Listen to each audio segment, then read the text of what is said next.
Today we talk about, do fertility medications cause you to create ovarian cyst? I'm Dr. Mark Amols, and this is Taco Bout Fertility Tuesday.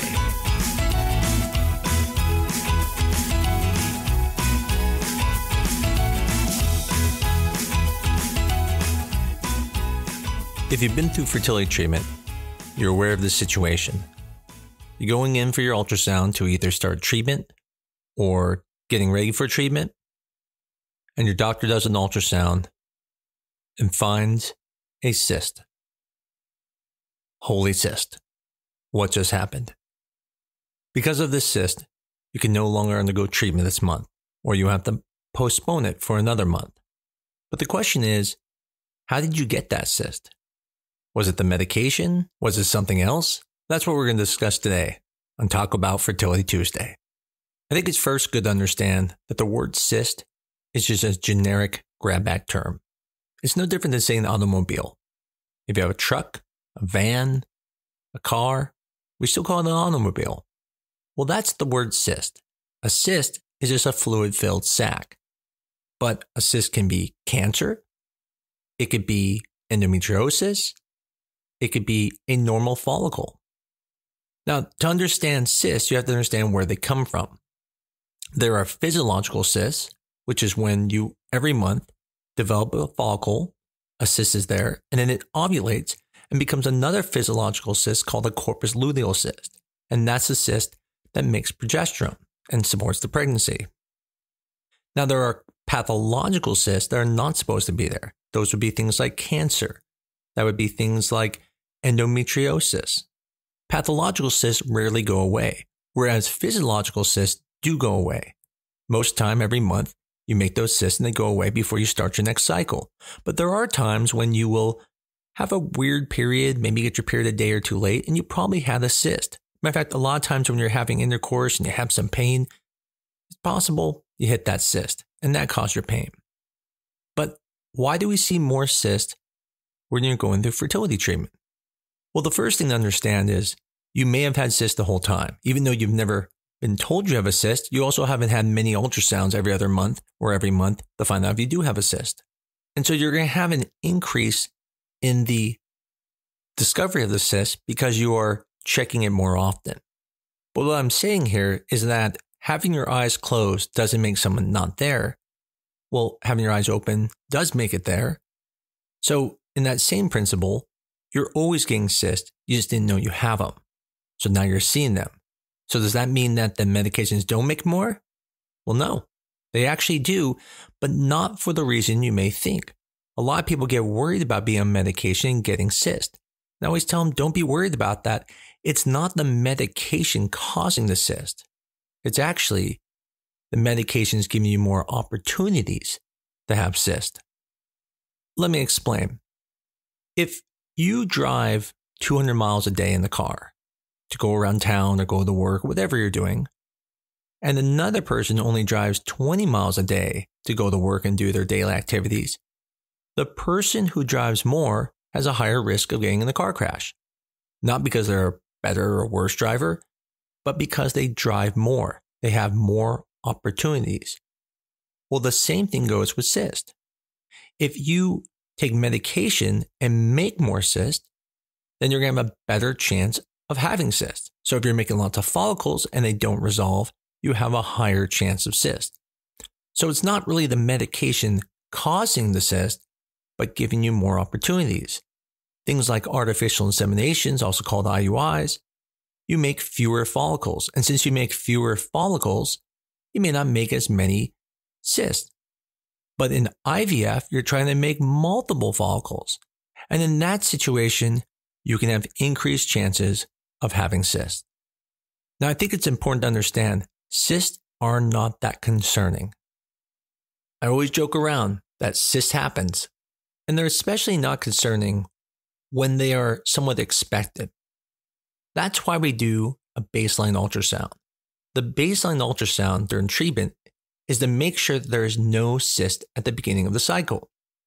If you undergo treatment and then we see a cyst, at the end, before we start the next treatment, we know where it came from. We're not scratching our heads going, could this be a cancer? Could this be something else? Because we know where it came from. We checked prior to starting. But if you go in for the first ultrasound, you've never been seen by that doctor, and they see a cyst, they can't just move forward with treatment. Because one, we don't know how long that's been there. We don't know if it's physiological or pathological. And so the one thing we do is we wait, which is frustrating because you've waited this whole time to get here. You're finally excited to start treatment. And now someone says, you got to wait. Now, if that cyst goes away, then we know it was just a physiological cyst that resolved. And if it stays there, we know it's likely pathological. And then the question is, does it need to be removed? And that's where you have to look at certain factors to determine if it may be as cancerous or if it can be pathological and cause other issues, such as endometriomas. Now, endometriomas are very interesting. They look like a thing called a corpus luteal cyst. The difference is a corpus luteal cyst, if you go and wait long enough, they'll disappear. But endometriomas don't. And so it's a little bit difficult to decipher the two because you have to wait some time. Now, if you have a cyst that looks like an endometrioma and then goes away and then comes back, it probably wasn't an endometrioma. So the question is, what do you do with these cysts?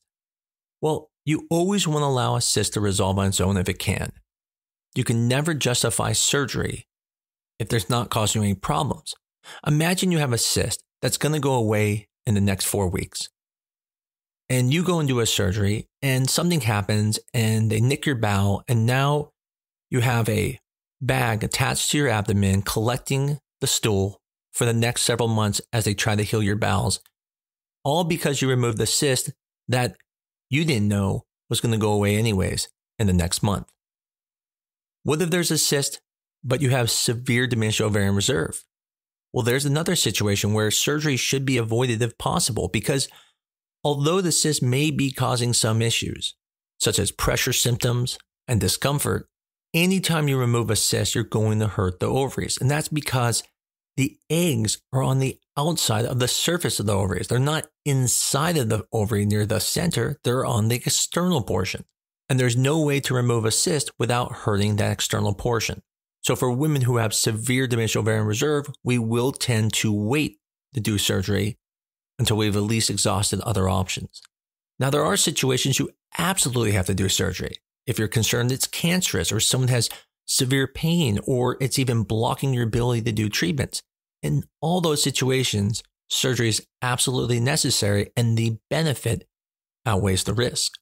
I tend to use the same rule with endometriosis.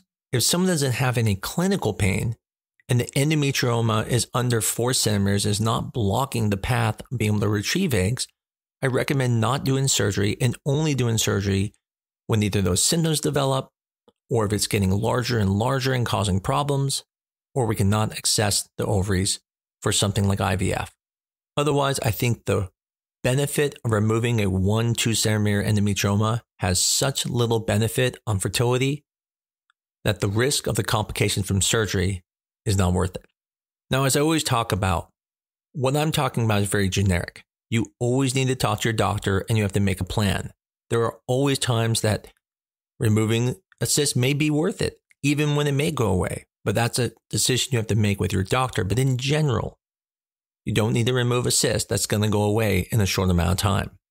So next time you have a cyst and you're about ready to start treatment, remember, it's not the medication causing a problem.